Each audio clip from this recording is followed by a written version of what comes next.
first 5 days, Russian forces, I think, frankly, were too gentle. They've now corrected that. So I would say another 10 days, this should be completely over. But the question is, what is it that Zelensky is going to do? The Russians have made it very clear what they want is a neutral Ukraine. This could have ended days ago if he accepted that. And then they can adjust. So there's a colonel from the United States military saying this could have been over a long time ago if Zelensky would have just agreed to keep his country neutral. Won't do it. Here we go. Borders, but the eastern part of Ukraine is firmly in Russian hands. But again, the Russians are not seizing territory. They're destroying Ukrainian forces. That's their focus. Colonel, it sounds like you don't approve of Zelensky's stand. Oh, I think Zelensky is a puppet. And he is putting huge numbers of his own population at unnecessary risk.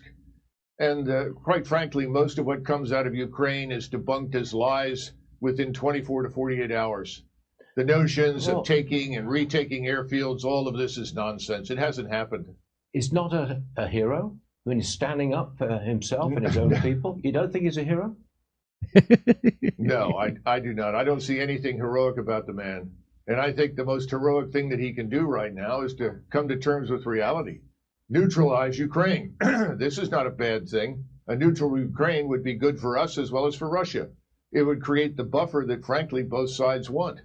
But he's, I think, being told to hang on and try to drag this out, which is tragic for the people that have to live through this. I'm inclined to disagree with you, Colonel, but, you know.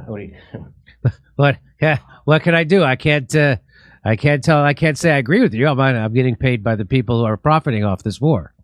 So thank you very much. Appreciate it, Colonel. So there's a colonel telling you that Zelensky's a puppet. Is that guy a lefty? Is this guy a lefty? The colonel is he some crazy Putin puppet? Is that who that guy is? Is that guy being paid by the Russians? The guy on Fox Business who's from the military?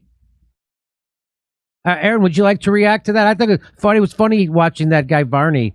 Well, I can't believe you're telling the truth like this. What do you think this is, Tucker Carlson show? Asshole. We're at frickin' Fox Business. Go ahead, Aaron. Go ahead and react to that clip.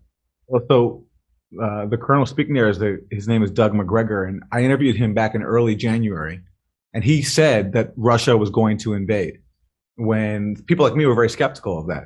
So he called it very accurately, and what he was saying was that Russia is not going to compromise on this core security concern, and that's the security concern that we've been ignoring for decades now. And look, Jimmy. In response to this argument, people will say, well, why can't Ukraine join a military alliance? Everyone should have the right to join any military alliance that they want, right? Okay. And in theory, that's true. But the problem is we live in the real world where countries have spheres of influence, and they also have their own legitimate security interests, too. And just imagine how the U.S. would react if Russia in Mexico backed a coup, started sending billions of dollars worth of weapons to fight a proxy war against U.S.-backed forces with the aim of bleeding the U.S., and then tried to bring Mexico into a hostile military alliance.